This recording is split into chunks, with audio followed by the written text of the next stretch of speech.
오늘 함께 나눌 하나님의 말씀은 다니엘서 2장 31절에서 49절까지입니다. 본 단락은 바벨론 왕 느부갓네살의 꿈을 통하여 주어진 꿈 관련 기사를 다루고 있습니다.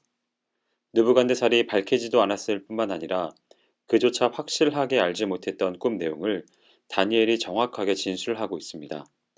다니엘의 진술에 의하면 느부갓네살이 꾼 꿈은 한 신상에 관한 것으로, 그 신상은 머리가 금, 가슴과 팔은 은, 배와 넓적 다리는 놋, 종아리는 쇠, 발에 얼마는 쇠로 얼마는 진흙으로 되어 있었는데, 손대지 아니한 돌이 날아와서 쇠와 진흙으로 된 신상의 발을 쳐서 부서뜨림으로 말미암아 신상은 다 부서져 사라지고, 신상을 친 돌이 태산을 이루어 온 세계에 가득하게 되는 것이었습니다.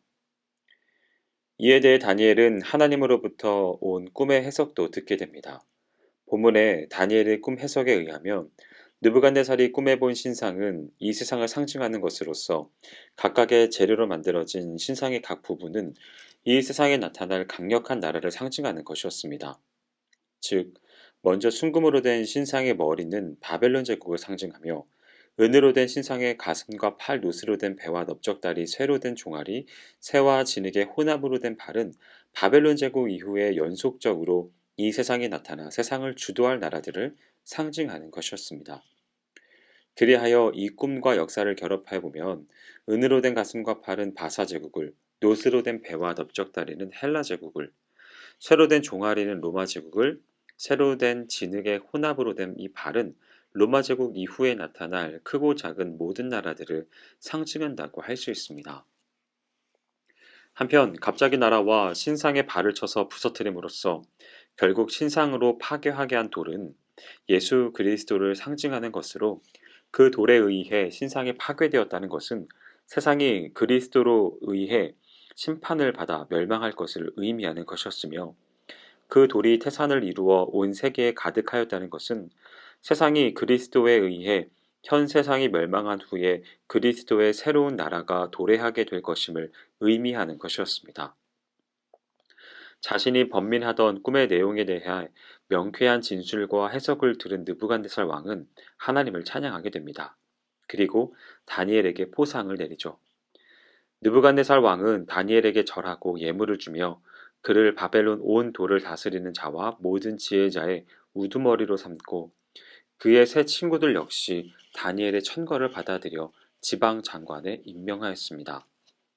이로써 다니엘은 작은 나라의 포로 출신이라는 신분상의 한계에도 불구하고 바벨론과 그의 연속적으로 일어난 대제국들의 최고위직에 올라가서 활동하게 됩니다. 그리고 바벨론의 포로로 잡혀와 있는 선민들에게 유익을 끼치고, 나아가 그의 노년에 이루어질 선민의 포로 귀환에 결정적인 기여를 할 수 있게 되었습니다. 이상의 본문은 하나님은 어제나 오늘이나 내일이나 영원토록 우리가 사는 세계와 모든 역사의 주제로서 결국 세상에 엮는 하나님의 섭리의 역사이며, 사탄의 영향력 아래에 있는 세상 모든 나라는 인본주의적인 나라로서 결국 영원하지 못하고 다 언젠가는 멸망할 뿐만 아니라 세상 자체도 궁극적으로는 예수 그리스도에 의해서 멸망하게 될 것이라는 것을 상기하게 합니다. 우리는 이를 통해 혹 유한한 세상 나라나 세상에 대하여 소망을 두고 살지는 않았는지 돌아보아야 합니다. 오직 우리는 세상 역사를 주관하시며 장차 세상을 심판하실 하나님을 인정하고 신뢰하며 살아야 합니다.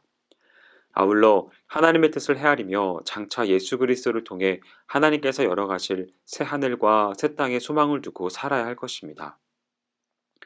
많은 사람들이 역사는 우연한 사건들의 연속일 뿐이라고 말합니다. 사실 우리가 역사를 보면 그 속에서 일어난 모든 일들이 우연히 일어난 것처럼 보이기도 합니다. 앞일을 예측하지 못하는 인간들에게 있어서 역사는 분명 우연한 사건들의 연속처럼 보입니다. 그런가 하면 어떤 사람들은 역사란 영웅적인 인물들에 의하여 움직인다고 합니다. 이 세상에서는 수많은 나라들이 멸망을 거듭하였는데 그때마다 영웅적인 인물들이 나타났습니다. 바벨론 제국의 건설에는 느부갓네살이라는 영웅적 인물이 나타났고, 페르시아 제국 건설에는 고레스라는 영웅적인 인물이 나타났으며, 헬라 제국 건설에는 알렉산더라는 영웅적인 인물이 나타났습니다. 또 로마 제국 건설에는 율리우스 시저라는 걸출한 영웅이 나타났습니다. 그러나 이들도 다 하나님의 작정과 섭리 속에서 나타난 인물들일 뿐입니다. 하나님은 모든 역사 전개의 방향과 결과까지도 다 미리 작정하시고 그 작정에 따라 역사를 전개하여 가시며 필요에 따라 영웅적인 인물들까지도 미리 정하셨습니다. 페르시아나 헬라, 로마 제국이 나타나기도 전에 이미 그 사실이 예언되었다는 것은 하나님께서 역사 전개의 주체와 주권자가 되신다는 것을 분명하게 보여줍니다. 결국 역사는 하나님에 의해 시작되고 하나님에 의해 종결되는 것입니다. 단지 크고 원대한 제국과 제왕들과 관련된 역사만이 전부가 아닙니다. 하나님께서는 우리들 각자의 삶의 심령에 대해서까지도 간섭하시고 섭리하십니다. 이와 관련해 우리 주님께서는 심지어 참새 한 마리가 땅에 떨어지는 것도 하나님의 허락이 없으면 결코 그 일은 불가능하며 우리 자신들의 우리 대해서는 머리털까지도 다 세신 바 되었다고 말씀하십니다. 이것이 무슨 말입니까? 참새 한 마리, 들에 피는 들풀의 생명도 주관하시는 하나님께서는 우리를 천하보다 귀한 존재로 여기신다는 말입니다. 그러므로 하나님께서는 우리의 생명과 삶, 우리의 일거수일투족을 다 지켜보시며 주관하시고 섭리하신다는 것은 너무나도 자명한 사실이 됩니다. 여러분, 실로 이 세상 역사는 우연의 산물이거나 불의한 인간들의 욕망에 따라 좌지우지되는 것이 아닙니다. 전지전능하시며 선하시고 신실하신 하나님께서 당신의 구속사를 이루시고자 섭리하시고 계획하신 것에 따른 결과물입니다. 특별히 하나님께서는 당신의 구속의 대상인 택한 백성들, 곧 우리 성도들을 중심으로 역사를 전개해 가십니다. 우리는 이 사실을 잊지 말며 항상 하나님의 뜻을 헤아리며 살아야 합니다. 그리할 때 우리는 세상을 호령한다 하였지만 허망하게 세상을 마친 그 어떤 제왕보다 위대한 삶, 어떤 권세자보다 당당한 삶, 진정 왕같은 제사장으로 존귀한 삶을 살 것입니다. 바라기는 오늘 말씀을 대하는 모든 성도분들은 역사를 주관하시는 하나님께서 나의 삶 또한 인도하시고 함께 하신다는 귀한 믿음 가운데 거하시기를 주님의 이름으로 축원드립니다. 기도하겠습니다. 사랑과 은혜가 많으신 하나님 아버지, 역사를 주관하시는 하나님을 찬양합니다.